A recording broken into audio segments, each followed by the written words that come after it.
तो आज डिस्कस करते हैं मेंडलिज्म यानी लॉज ऑफ मेंडेलियन इनहेरिटेंस, या ये कह लीजिए लॉज ऑफ इनहेरिटेंस, ऐसा भी इसे कहते हैं, लॉज ऑफ इनहेरिटेंस।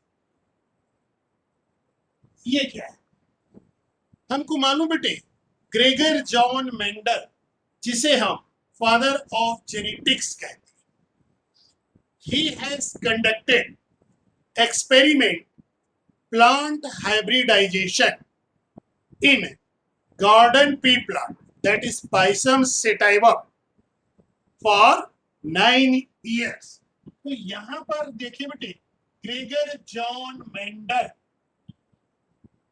ठीक है, 1822 टू 1884, ठीक है, क्या किया है, कंडक्टेड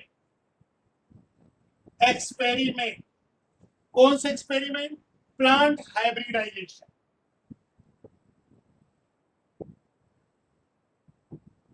ये प्लांट हाइब्रिडाइजेशन कितने दिनों के लिए किया है, for 9 years, that is from 1865 to 1850, 1856 to 1865।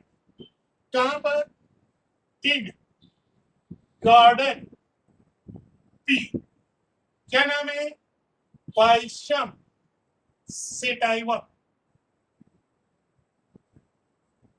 ठीक है, मटर के पौधे पर, और ये डिप्लॉयड होता है, और इसमें 2n इक्वल टू होता है 14 प्रोमोशन, ठीक है। और ये जो मेंडल है, इसे हम फादर ऑफ जेनेटिक्स के नाम से जानते हैं। तो Gregor John Mendel has conducted an experiment on garden pea plant, that is Pisum sativa, for 9 years. What experiment he has conducted? Plant hybridization. And finally, he got succeed. After result of his experiment, that is plant hybridization, he has concluded the 3 laws about the heredity. So that 3 laws are collectively called as a Mendelism या laws of inheritance के नाम से जानते हैं। अब ये 3 law क्या है, ये देखते हैं। पहला है law of dominance, law of dominance है। सेकेंड लॉ है, that is the law of segregation है। और थर्ड लॉ है law of independent assortment, independent assortment. ये 3 लॉ ग्रेगर जॉन मेंडल ने दिए। इनमें से जो फर्स्ट 2 लॉ है, that emerges out from the mono hybrid cross. This is the existed from, कहां से, mono hybrid cross. Why this third law from the, कहां से, डाई हाइब्रिड क्रॉस से एग्जिस्ट हुआ है।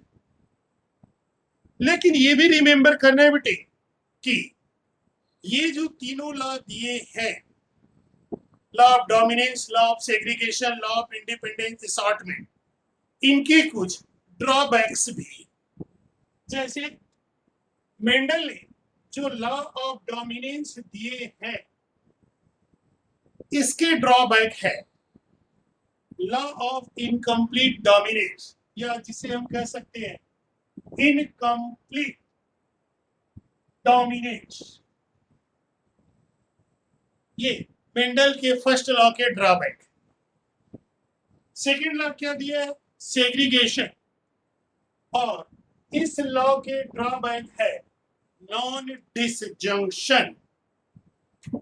This is the non disjunction. ये second law के drawback. जबकि third law, law of independent assortment है, इसके ड्रॉबैक है विच वन? लिंकेज।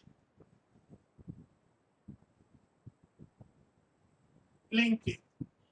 ये तीन लॉज है और तीनों के कुछ न कुछ ड्रॉबैक्स है। इनमें से आइए चलते बेटे फर्स्ट लॉ। वो क्या है? Law of dominance. Law of dominance क्या कहता है? Law of dominance, when cross taken in between two parents having opposite trait for one or more character, then the character appear in F1 known as dominance and the character remain hidden in F1 known as recession. Repeat again. यदि दो opposite trait, यदि opposite trait वाले दो parent के बीच cross किया जाता है तो F1 में जो करेक्टर एपियर होगा वो डोमिनेंस कहलाएगा, और जो करेक्टर सप्रेस्ड रहा या हिडन रहा उसे हम रिसेसिव कहते हैं। ठीक है?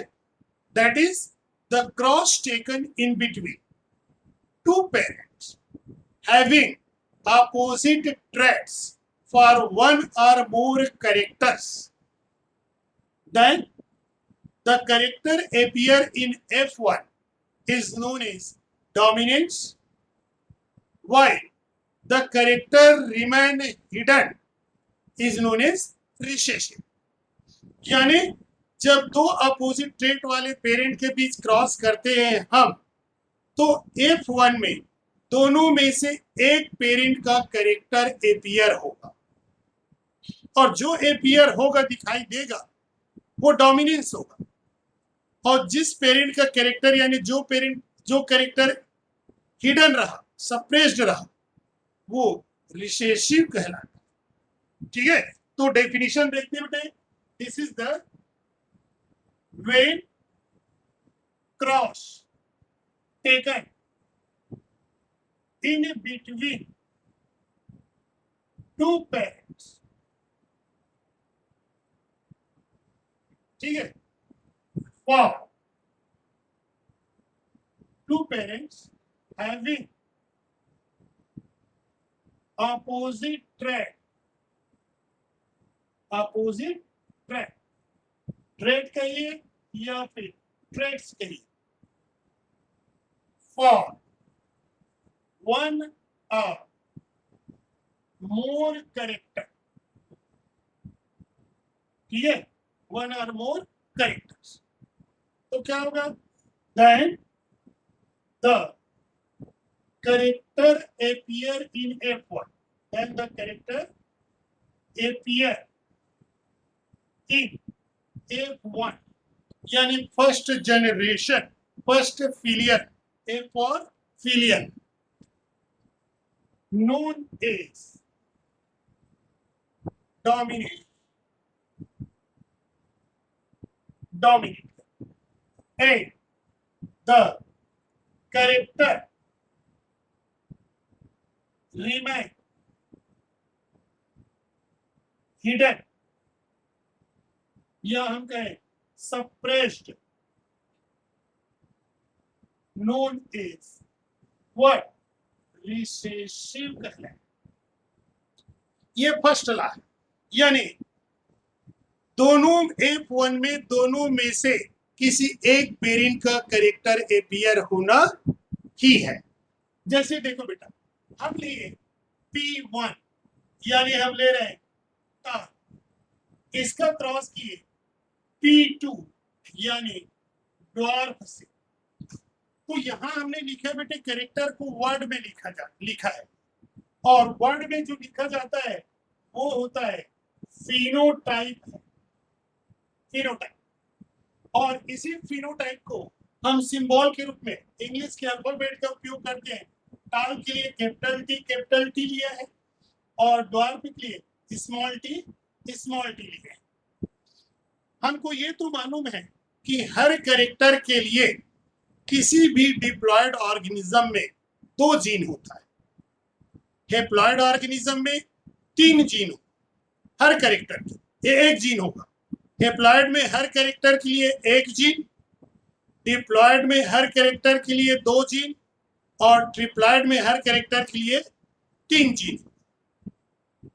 तो हम डिप्लॉयड की बात कर रहे हैं, तो मान लीजिए डिप्लॉयड है तो हर कैरेक्टर के लिए 2 जीन। यहाँ पर कैरेक्टर क्या है?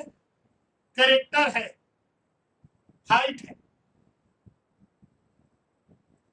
ठीक। कैरेक्टर क्या है? हाइट है। और इसके जो अपोजिट जो सब ट्रेट्स है टाल और ड्वार्फ, ये क्या कहलाएंगे? ट्रेट कहलाते हैं। तो कैरेक्टर के जो 2 अपोजिट सब कैरेक्टर है इसे हम ट्रेट कहते हैं। तो टॉल एक ट्रेट है, ड्वार्फ एक ट्रेट है और दोनों किसके लिए? Both are stands for the height, ठीक। अब यहां पर देखो बेटे, ये genotype, capital T small T लिखा है, दिस इज व्हाट? जीनोटाइप है। जीनोटाइप ये कैसा है? This is the homozygous dominant है। और ये कैसा है? This is the homozygous recessive है। ये रिसेसिव, ठीक। अब इनके बीच क्रॉस कराते हैं तो एक्चुअल में बेटे इनका सबसे पहले क्या बनेगा? गेमिट बनेगा। इससे बनेंगे तो 2 गेमिट, लेकिन दोनों एक जैसे होंगे तो एक ही ले रहे हैं। यहाँ पर स्मॉल टी लेते हैं। अब इनके बाद फर्टिलाइजेशन यानी क्रॉसिंग होगा, ठीक है। तो क्या होगा? फर्टिलाइजेशन से ये हमको मिला कैपिटल टी स्मॉल टी मिला, और ये कैपिटल टी स्मॉल टी मिला है, दिस इज द F1 यानी फर्स्ट फिलियर, फर्स्ट जनरेशन कहलाए। तो इसका देखो बेटे, ये तो जो इसका फिनोटाइप मिला है वो क्या है? टाल है। और इसका जीनोटाइप जो मिला है वो क्या है? This is the heterozygous. Heterozygous what? Dominant है।